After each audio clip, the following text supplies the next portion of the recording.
Alright, so this is my value reduction time. So what I do here is I take a super light black and I want to take it and have some kind of silhouette. So what I'm going to do here is hold command and click over the top of this, and I'm just going to tone back this texture. Okay, so it's still there, it's just embedded into it. Also what I do here is I kind of generally look over the entire piece and just kind of pound the texture in a little bit.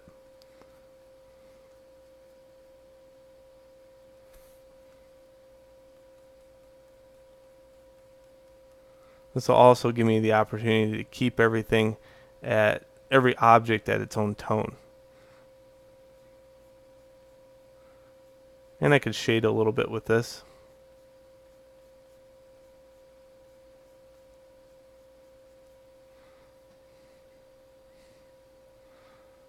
Good. I'm going to cut down the model.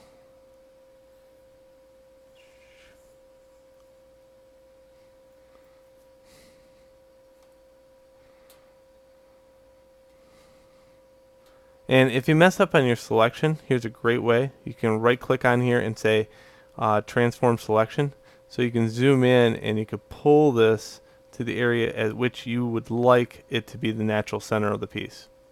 Okay, so that's a great way to repair the center point. Sometimes you have snap on, and snap really does hurt it, where maybe I can't get to that exact point with snap on. Okay, so after I get done, I need to apply that. And again, the transparency in the background helps, so I can just copy, merge it, and edit, paste it. You notice I got rid of gray at this point. I've been working just primarily on transparency. I've got kind of accustomed to that. After a while, you do. I would highly recommend new students that are interested in doing concept work to concentrate it on gray, however. So what I'm going to do is duplicate that one, move it over, hide the very last sword here, and edit, transform, flip horizontal. And then apply that. Good. So you just got to make sure you move in and look to see if that's okay.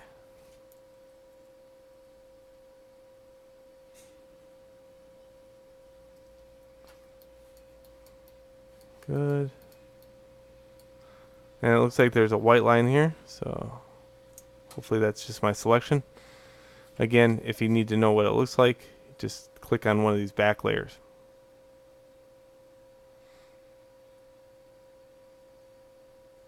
Good. So I like these. I'm going to layer, merge layers.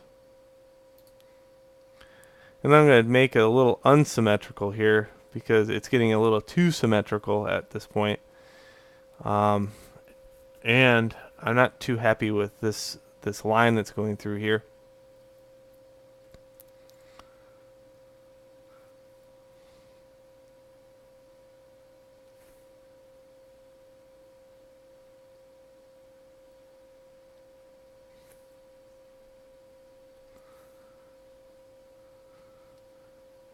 And this is what happens in a texture phase. What I could do is grab my clone stamp tool and kind of work it so I can get these out of here. And you can see it gets a nice job of repairing texture and putting it back in. So I clean up this stuff.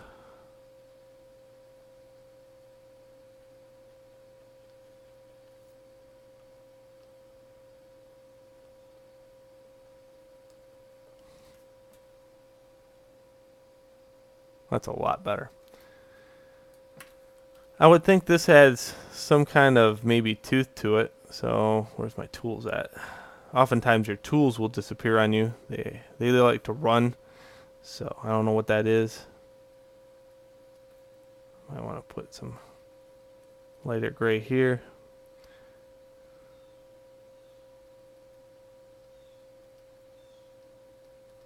Make that pop a little bit more. Yeah.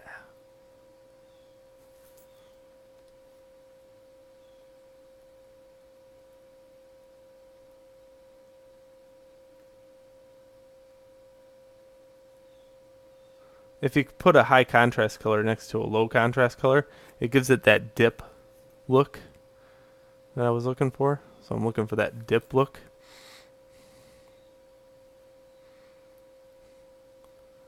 And then I'll kind of tone it down to the rest of it.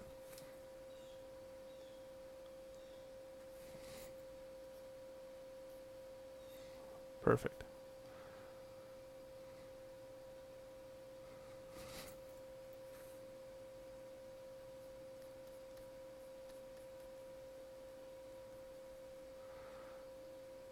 At this point, I'm just being really picky about things.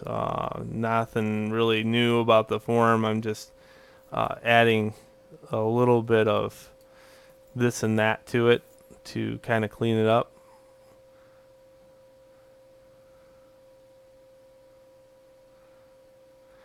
Trying to make it so it's not so symmetrical.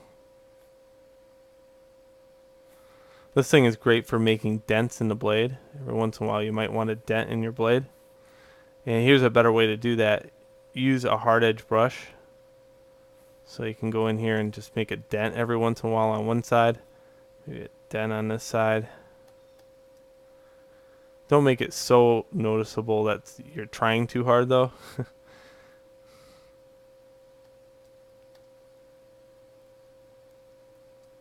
Just a small dent.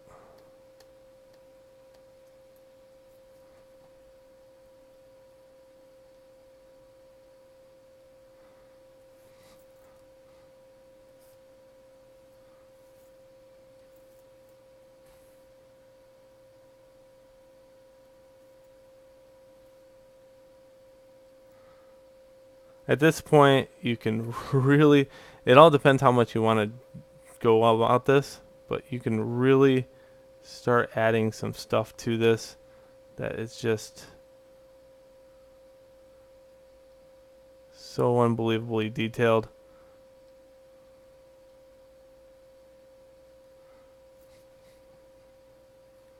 See how much that adds to it. Again, be very careful with adding too much detail sometimes. It becomes boring if there's detail everywhere.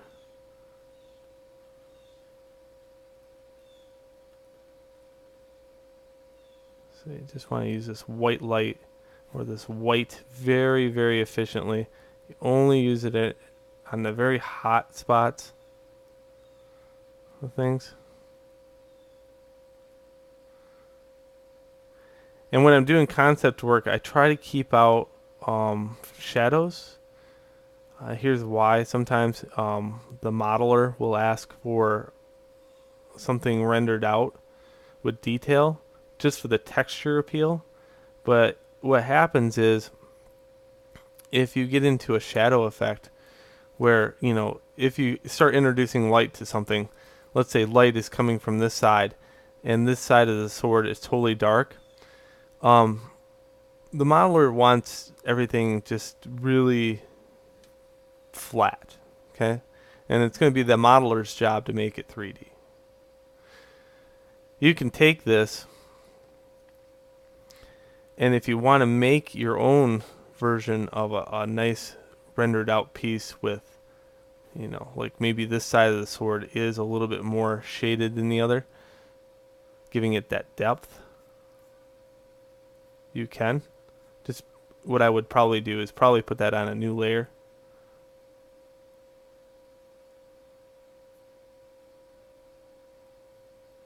And you can see how much really that adds to it just by adding some of that.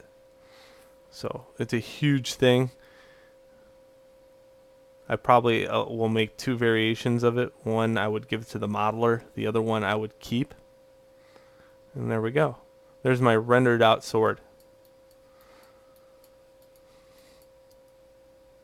All right. So I hope you enjoyed my workflow. Please move on to the next video.